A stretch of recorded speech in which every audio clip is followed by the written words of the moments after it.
Well, today was the first time we were able to have good enough internet connection, really to have a face-to-face Skype with our partners in Nepal. And first, it was good just to see them after having heard about all the tragedy going through their country, and the fact that they were okay, was great, including all their family members. And then the first question I really wanted to ask them was, do you have any more details about our houses up in Trishli that we've been building? And he did. He just finished going around and visiting all of them, took pictures of most of them, which we don't have yet, waiting to get from him.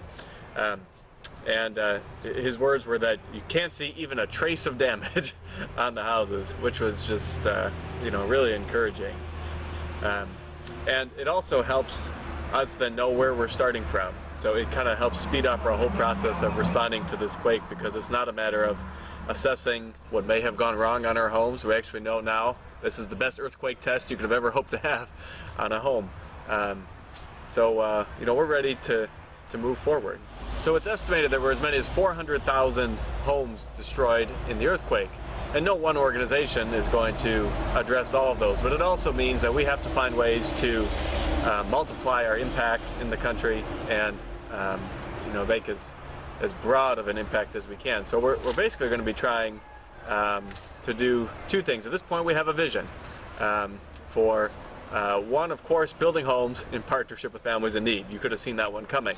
That's what we've been doing, and now the need is just that much greater. We're going to continue to do it, although now working more with families who have recently lost something, and so also dealing with kind of that tragedy in the background, but also bringing a lot of hope then because of what we're doing.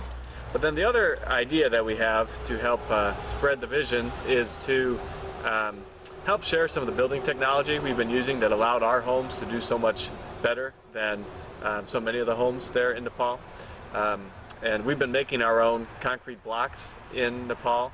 We own our own block making machine. We've been selling them in Trishli to the public so others can use them as well. It's a way to help others improve their homes as well as bring in a little bit of income to build homes with the Fuller Center.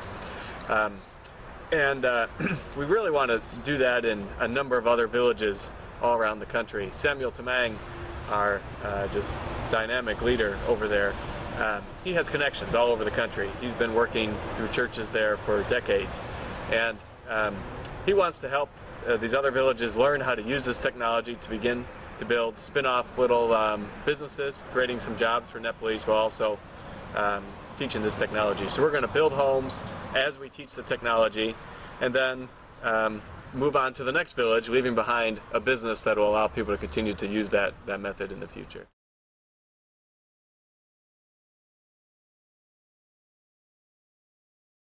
So I asked Samuel how soon he thought we might be able to start building, and he said, "Oh, you didn't know? Actually, we're working right now." So they're already starting on 4 homes up in Trishli, and these are homes that we had already been doing some groundwork with before the quake, but now it's just that much urgent to help families be able to get into these homes. We got some really smart and talented people on the ground. I think Samuel is, this is the perfect use of his gifts and talents that he's built up over decades.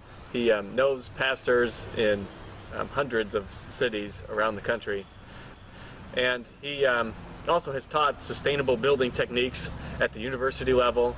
He knows construction inside and out, so he's the perfect man to lead this job. And it's not just him, he knows others too who are really talented, and I think we're well situated to be able to put a strong response onto a horrible tragedy.